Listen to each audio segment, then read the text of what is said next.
সুরুচি আমার কি বলবো, ক্লাবটা আমার নিজেরই ক্লাব, কোথাও যেন মনে হয় আমাদের ঘরেরই ক্লাব। প্রত্যেক বছরই আসা হয় এবং আজকে এই বছরের থিমটাও দারুণ।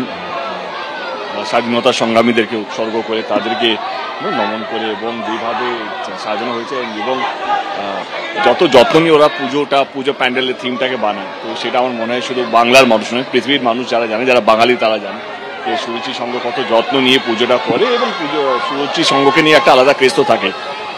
যবে থেকে উদ্বোধন হয়েছে তবে থেকে মানুষের ঢল, মানুষের আসছে, ঠাকুর দেখবে, ছবি তুলবে, তো এটাই ভালো লাগে। রূপদার পুজো, ববিদার পুজো এবং ওইদিকে সুজিতদার পুজো, 3টে পুজো মেনলি যা হয়, বাদ বাকি কিছু কমিটমেন্ট থাকে সেই পুজোতে। আদারওয়াইজ বাড়িতে তোমাদের চ্যানেলে দেখেই আমার পুজোটা কেটে যায়। কোন চ্যানেলে মানে হয় না কি, পুজো প্যান্ডেলটা অনেক সময় তোমার নিউজ চ্যানেল দেখেই মনে হয় কি আমরা দেখে নিই যে কোথায় সবচেয়ে ভালো প্যান্ডেল, কোথায় লোক বেশি আলোচনা হচ্ছে, কোন ঠাকুর প্রতিমাটা ভালো, কোন প্যান্ডেলটা বেশি ভালো।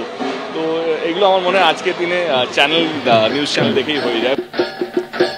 স্বাধীনতা সংগ্রামীদের আত্মবলিদান যা এই সুরুচি সংঘের মণ্ডপে ফুটিয়ে তোলা হয়েছে এবং এই থিমের পুজো দেখতে ভিড় কতটা এই মুহূর্তে সরাসরি সৌমিত্র রায় রয়েছেন সুরুচি সংঘের পুজো মণ্ডপ থেকে। সৌমিত্র,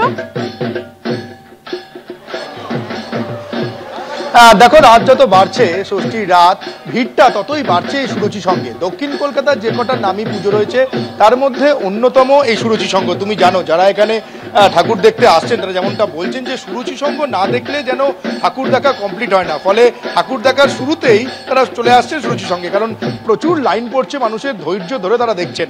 এবার তোমাকে থিমের কথা আসি। এবার তাদের 72 বছর, থিম হয়েছে আহুতি।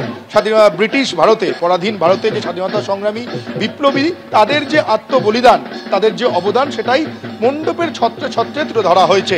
তুমি জানো যে 1902 সালে অনুশীলন সমিতি তৈরি হয়েছিল। এই অনুশীলন সমিতি স্বাধীনতা সংগ্রামী বিপ্লবীদের আতুর ঘর ছিল। সেই অনুশীলন সমিতির আগামী বছর 125 বছরে পা দেবে।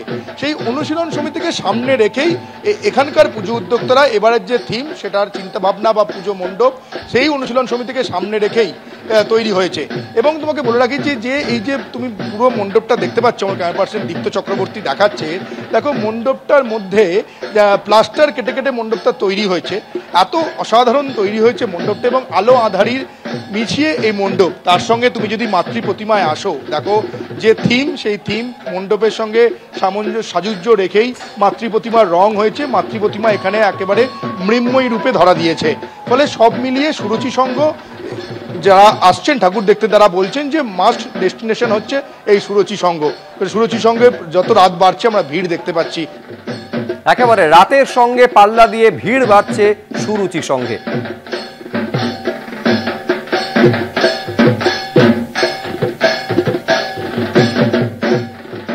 আর এবার আপনাদের সামনে রাখবো শহরের আরো বেশ কিছু পুজো মণ্ডপ এবং মাতৃ প্রতিমার ছবি।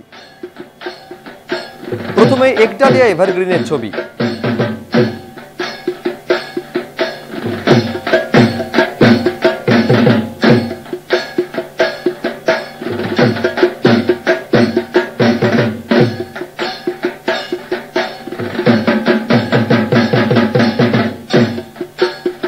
আদি বালিগঞ্জের ছবি দেখছেন।